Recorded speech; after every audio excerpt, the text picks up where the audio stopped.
देखिए, जो भूपेंद्र सिंह हुड्डा जी का मुख्यमंत्री बनना था वो भी क्वाइट इंटरेस्टिंग था। वो 3 बार के लोकसभा एमपी जरूर थे, 3 बार अजय देवलाल को हराया था, लेकिन उस टाइम उन्होंने चुनाव नहीं लड़ा था। 2005 में वो एमपी थे दिल्ली में। उनको लीडर किसने बनाया? सीएलपी का। उनको लीडर उन्हीं की पार्टी के एमपीज ने बनाया, जिसमें शैलजा भी थी, जिसमें इंद्रजीत भी थे और तमाम स्टालवर्ट्स थे।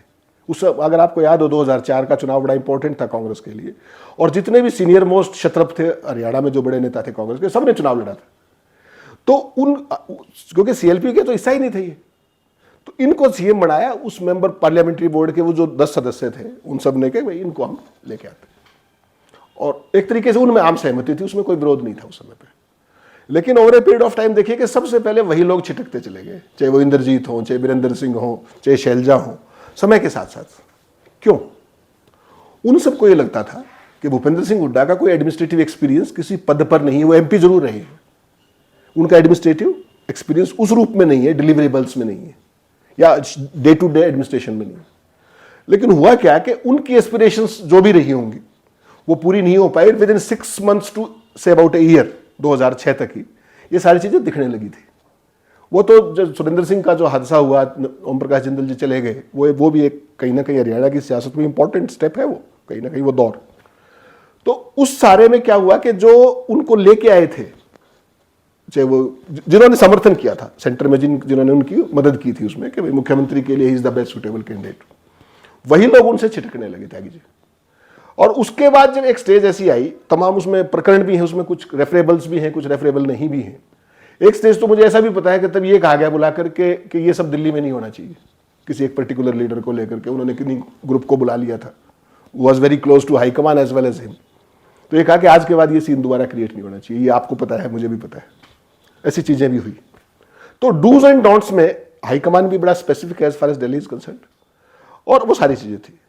लेकिन कांग्रेस के इतिहास में आपको एक बात और भी माननी पड़ेगी कि जितनी इंडिपेंडेंस हाईकमान की तरफ से इनको मिली, शायद किसी को नहीं मिली कांग्रेस के उसमें। चाहे भजनलाल थे, उस टाइम भी सेंटर का कोटा होता था, मैनेजमेंट कोटा जिसको बोलते हैं, ये पद, फलाना पद, दिगड़ा पद, जो भी चीजें होती है, उनको कंप्लीटली इंडिपेंडेंट वो मिला।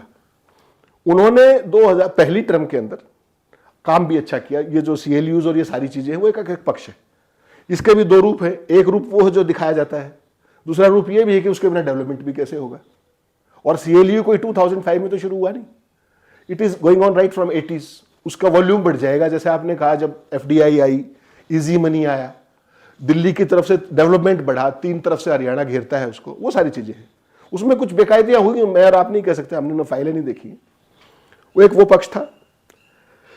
जो जनहितैषी नीतियों की बात करोगे आप, उसमें भी उनका स्कोर ठीक ठाक रहा।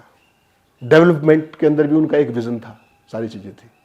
लेकिन कहीं ना कहीं दूसरी टर्म से तक जब वो आए तो उनके ऊपर भी वही टैग लग गया जो देवलाल पे भी लगता था।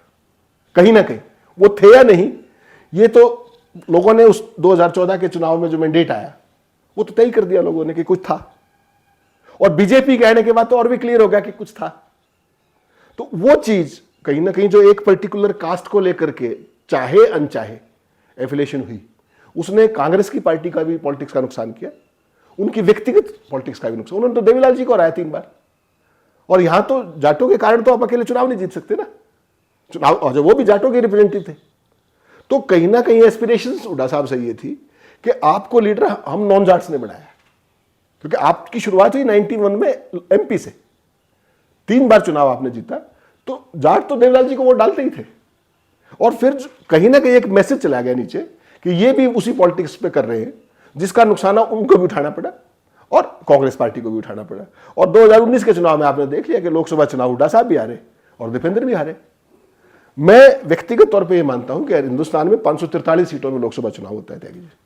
जो डेवलपमेंट रोहतक में हुआ वो कहीं नहीं हुआ, अमेठी में भी नहीं हुआ, रायबरेली, क्योंकि वहां की अपनी एक लिमिटेशंस। हरियाणा में डेवलपमेंट का स्कोप भी था और इच्छा शक्ति भी थी, वो हुआ भी। आप हाईवेज देखिए, हरियाणा जैसे हाईवेज कहीं नहीं है। एमिनिटीज देखिए, पब्लिक एमिनिटीज। लेकिन ये जो सारी चीजें कहीं ना कहीं आई, जो एक कास्ट का टैग लगना, that was very counter productive.